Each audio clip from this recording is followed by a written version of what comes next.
What's up, guys? Midnight Hatter here, and today we are doing exactly what the description says. We are rigging robots. In this case, it is a Gundam Mark II 3D model that I picked up here in Blender. The key to this tutorial is actually going to be the weight painting process, because if you've ever rigged something for animation or for posing for 3D printing, you know that Blender's automatic weight painting will make objects behave uh, in a more organic way. Things are going to bend and contour at all of the pivot points and all the vertices in a way that you don't really want when it comes to something mechanical that has rigid edges, such as a mobile suit or a robot. So, what we're going to do here is we're going to build a simple rig, and then we are going to paint it so that we can get those nice hard edges, and everything is going to behave much more mechanically. Now, the first thing that I did before I even started this tutorial is you'll notice that I went in and I actually created collections or groups. This is a lot like if you're familiar with Photoshop, the layers and folders that you can create. So this way I can turn off and on various parts as I need to paint them, which is going to make my life so much easier. So I highly recommend doing this. If you want to see me do this process, I will make that a separate video. But for now, let's go ahead and start rigging this guy up. We're going to hit 5 on the numpad and 1 to line us up to the front here. And you see I've got it in texture mode right now, but I'm probably going to be bopping back and forth between wireframe and solid, just depending on my needs. So we're going to hit Shift A and we're going to add an armature. As I mentioned, Blender has its Rigify automatic rigging process. We are going to go ahead and create the rig ourselves just so that you see how easy it is. And, you want to know this process because automatic rigging, uh, it's not a perfect science, right? So let's create a single bone here. We're going to hit tab to go into the edit mode. And before we start moving things around here, let's hop down into the object data properties. And in our viewport display, we're going to check the in front box. That is going to make it so that we can actually see what we're doing when we move the armature bones around. So now that we've got that guy all scaled up, we're going to select him. And what we're going to want to do is create this as our hip bone. So let's slide him down. Um, what we're probably going to do is we're going to go ahead and lift up the skirt here so that we can get the bottom of this bone aligned with the uh, where the legs are going to connect, and that's where we're going to create that parent relationship. If we hop over into the side view using the numpad 3, we can see exactly where we are. So where that ball joint, we basically want that to sit in the center of that ball joint. All right, back to the front. Let's select this. We don't want it all the way up there. I'll probably, honestly, have it set somewhere about there so that what we're going to do is hit E to extrude and Z to keep it on the Z axis. This is going to be our lower spine, our lower torso.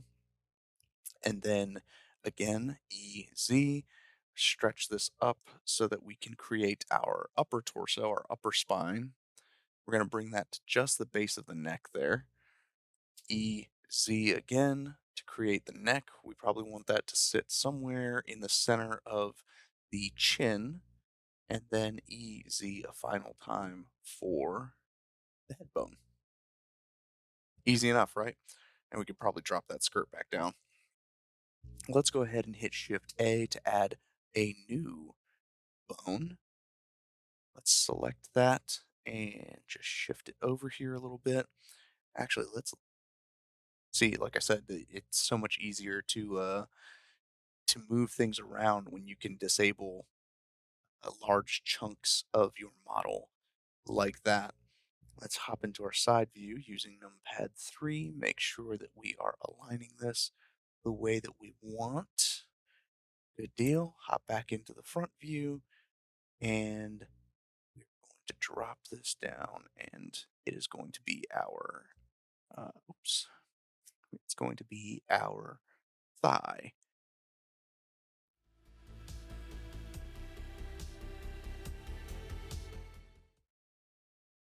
I'm not going to do any inverse kinematics on this model. The reason being, well, there are a few reasons actually. Inverse kinematics are going to make it easier for you to pose and animate humanoid characters, which in this case might help a little bit. It's going to make sure that your knees don't, bend the opposite direction or your elbows bend the wrong way. But in this case, we are in fact rigging a robot, not a human. So it might actually behoove us to have that level of inhumanity or non-humanoid, um, the ability to move things around in a way that isn't human, just because these are machines, and you might want to animate an arm being blown backwards or something like that. So why prevent you from doing that? Anyway,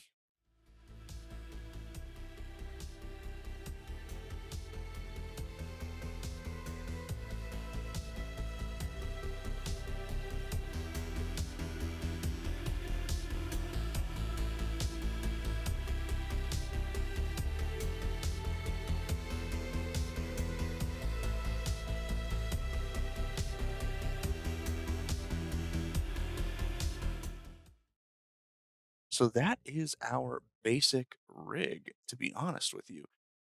There's a few things that we're going to do to get this thing ready to copy over to the right side of the body. First, what we're going to want to do is parent our external limbs to the core, spine, and hips armature. So you want to select the total bone of the child and then the anchor point of the parent, and you're going to hit Control P and keep offset. You'll know you did the right thing if you see a little dotted black line connecting the two bones. All right. Oh, I suppose we can go ahead and put the skirt and shoulders back. Let's go ahead and select that bone, and we want it attached to the base of the neck here. So we're going to hit Control P. Oh, there we go. And keep offset. Finally, we are going to do our fingers. So select the top of the thumb, Control P, keep offset, and then index finger, shift, select, Control P, keep offset, and last one,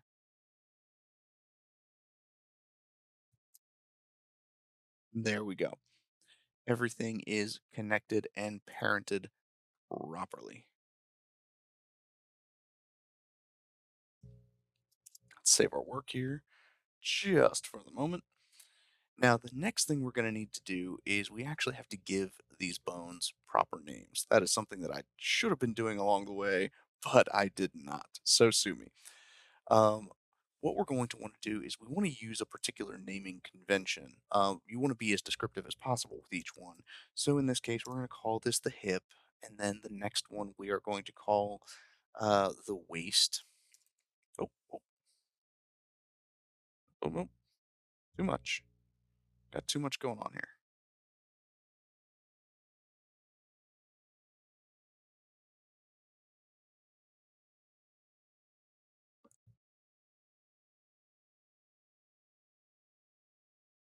Okay, the waist. I don't know what was going on with that. We're going to call this our torso,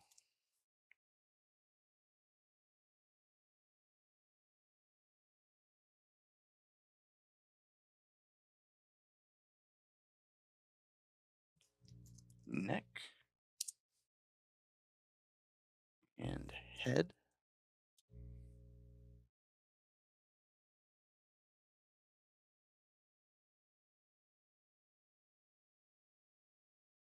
And then the naming convention that I mentioned, we are actually going to call this the upper arm dot L. And we're going to follow that naming convention with all of the left sided bones here. So the next one is going to be the lower arm, L, hand.L, and so on.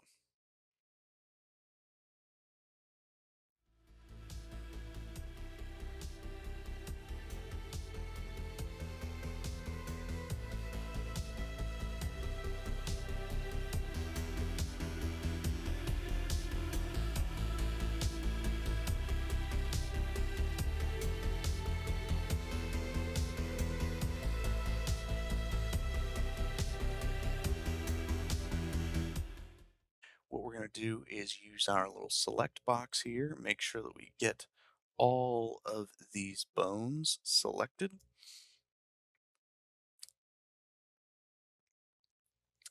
We're going to get all of these bones selected, right click and symmetrize.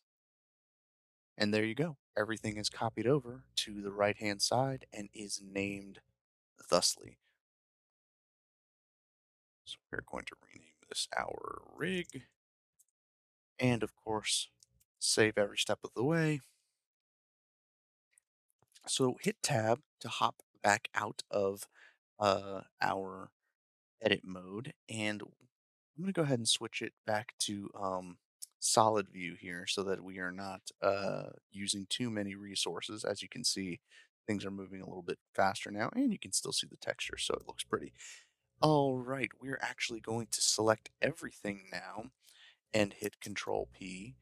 And here is where you are parenting the armature to the model that you're working with, right? So uh, Now you can do it with empty groups or with envelope weights or with automatic weights. I'm actually going to go ahead and do it with automatic weights just to show you exactly what I'm talking about and what we're trying to avoid here. All right.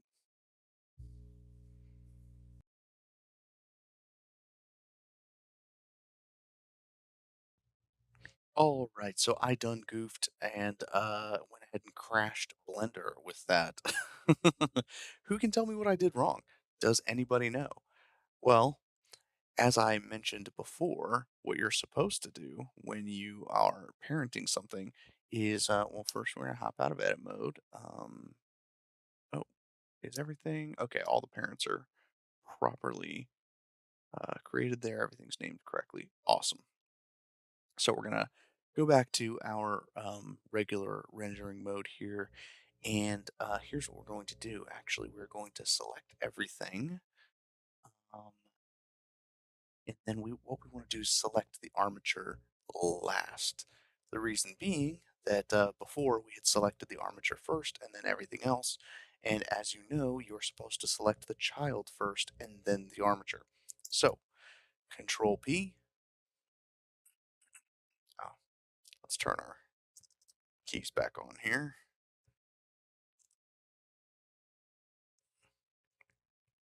All right. So we're going to hide the armature, select everything, show our armature, select it, and now Control P with our automatic weights.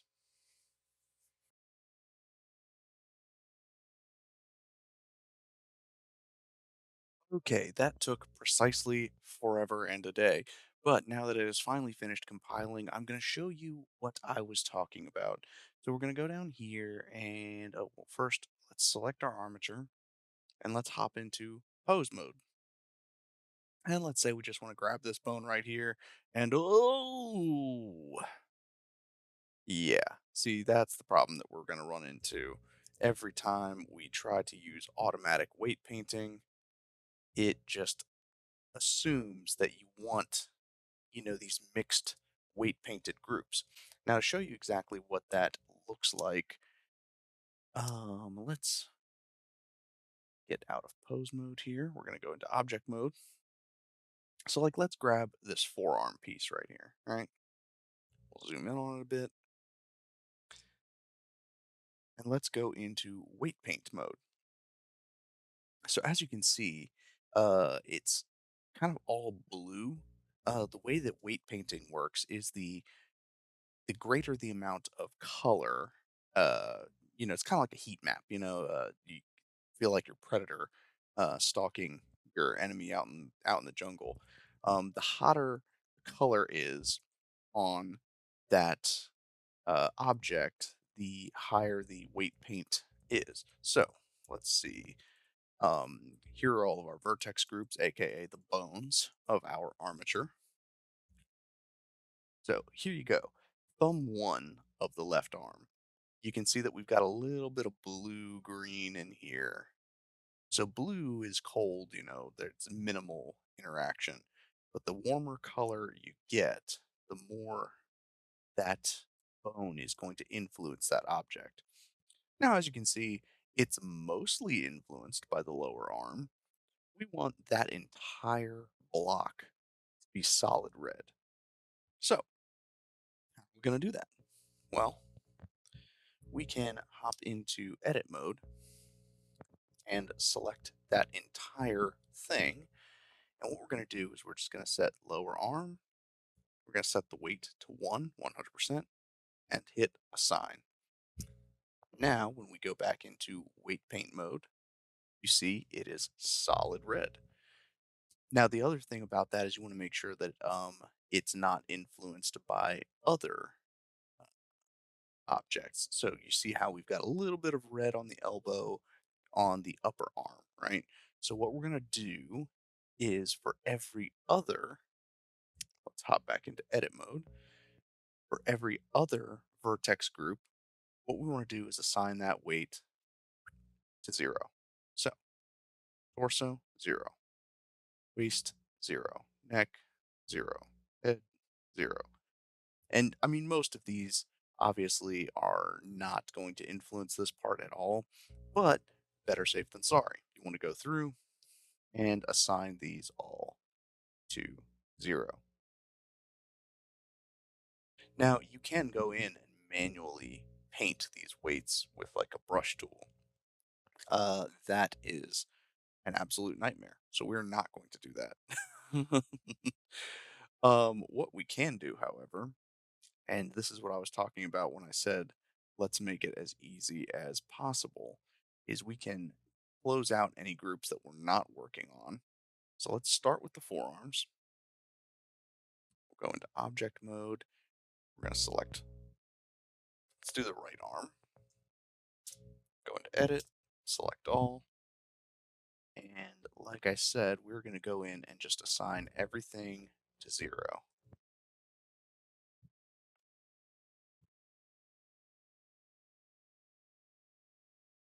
Just to start. And then we can go in and assign the one that we do want to be 100. Of course, the other option you could do is remove them from this list. I don't want to do that just in case I have in the past accidentally deleted vertex groups from the group that I meant to assign it to. And once it's gone, it's a pain in the butt to get it back. So just going to be very careful. Assign everything to 0. I think that's everything. Let's go to our lower arm right. Bump that weight up to 1 and assign.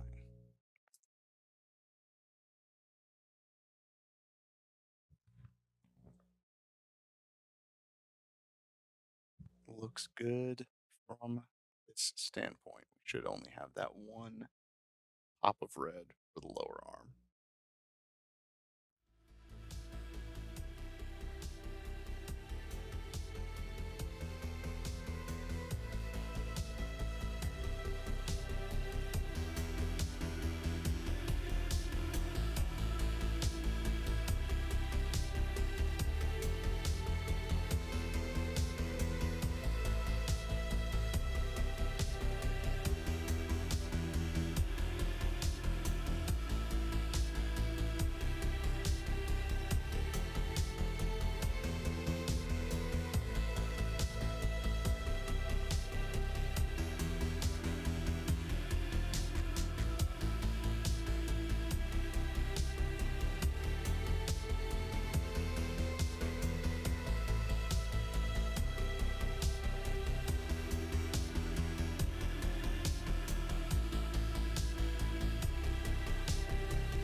let's jump into pose mode again and see what we've got. As you can see, everything is moving much more robotically. If you jump into the head here, you can rotate it on an axis. You can go full on exorcist if you need to. So that is looking a lot better. If we jump on this bone, as you can see, we got some lovely ab crunch going there. Um, let's double check these shoulders, see how they're doing. It's still not where I want it to be.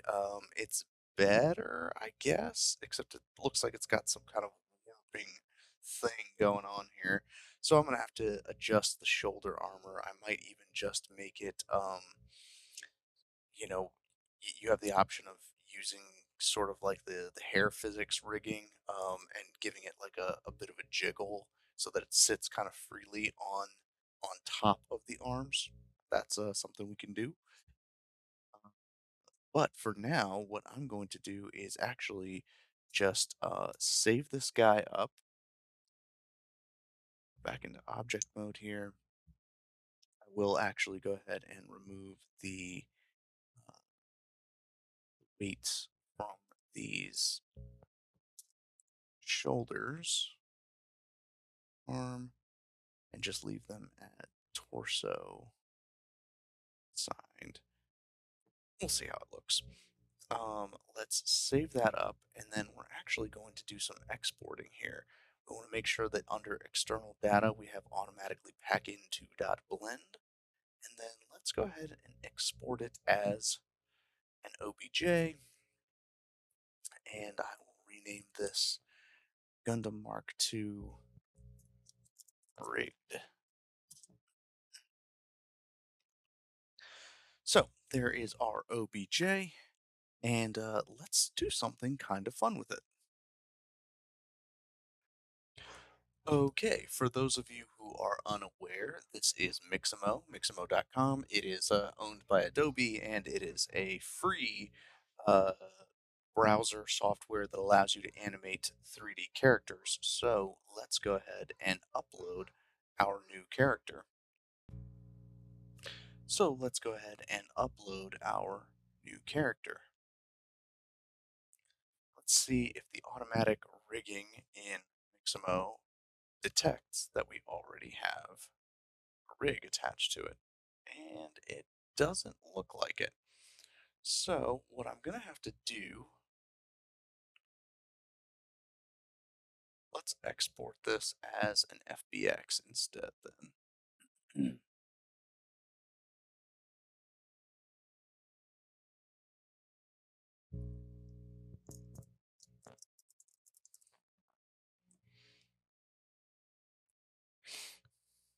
Definitely want everything here. And yep, export. And then jump back into Mixamo.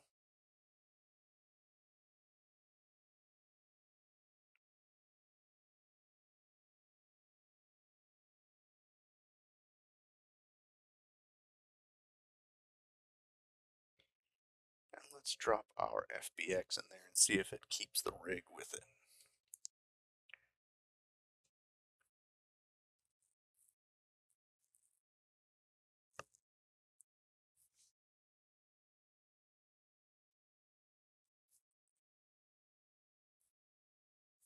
And there we go.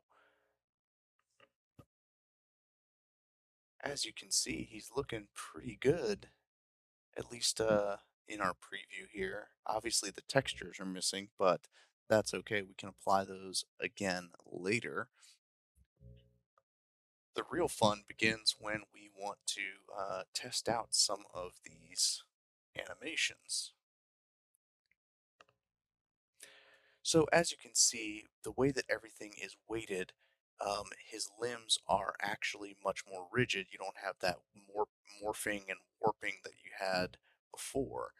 Now, we could probably do better in terms of, individual parts, like making sure that the skirt and the shoulder armor actually moves along with the along with the limbs. But I'm pretty happy with the results here, especially if we were to use this for 3D printing or just like an indie game. Um, Obviously this is a much more complex robot than most people are going to be modeling in Blender on their own anyway. Now this is something pretty cool that might make for a sweet Gundam miniature if you 3D printed it. So again, it's not the most perfect rig, but again, with weight painting, you achieve a much more rigid and robotic look in your animations and in your finished poses than you do with just standard automatic organic weighting.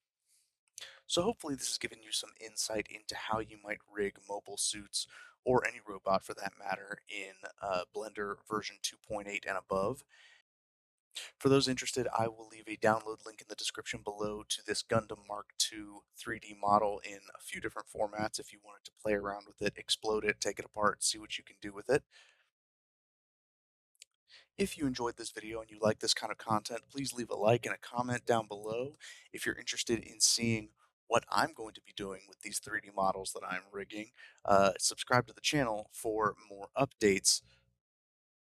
Thank you guys so much for watching. I will catch you later.